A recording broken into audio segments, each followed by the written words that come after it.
My name is Najeeba Wazefadost.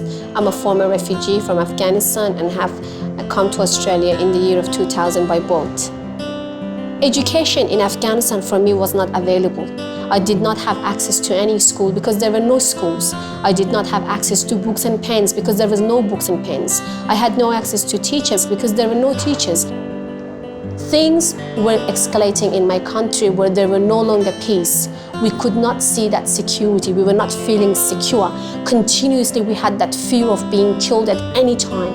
I remember, when my father was going out of home, and every time he was leaving home, we were saying goodbye to him in a way that he was never going to come back. One day, my father came and said, "You know what? Pack up your bags. We are going to somewhere called Australia." We thought, is it better to be killed by the hands of the Taliban, or is it better to go towards a journey where we could see a hope? I was only about 10 years old when I left my country.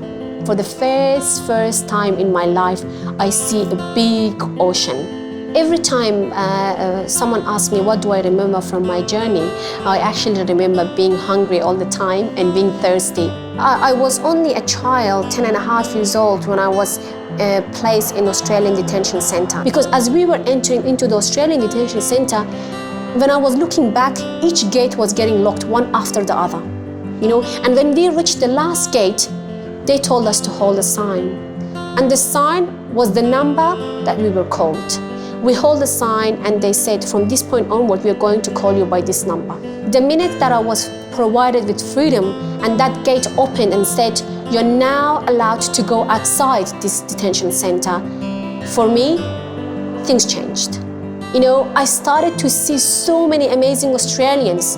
The first amazing Australian woman that I met at the airport, she smiled, she grabbed my hand and said, "Welcome to Australia." The Australian public, they welcomed us into their own homes.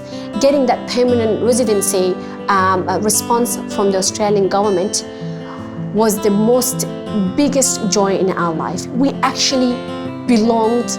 I did not even have that dream or ambition that one day I can actually go to a school and into a university and graduate from a Bachelor of Medical Science. So for me to wear that graduation hat and put it on, and my parents clapping and saying, this is the kind of future I wanted for my children. This is why I came to Australia, for them to have this education. But my future goal is to become an international lawyer, to be able to support those refugees or asylum seekers that their rights have been continuously forgotten.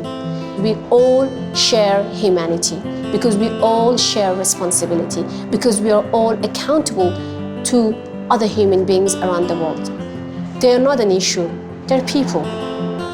I am a refugee, but also an Australian, and I'm proud to be an Australian citizen today.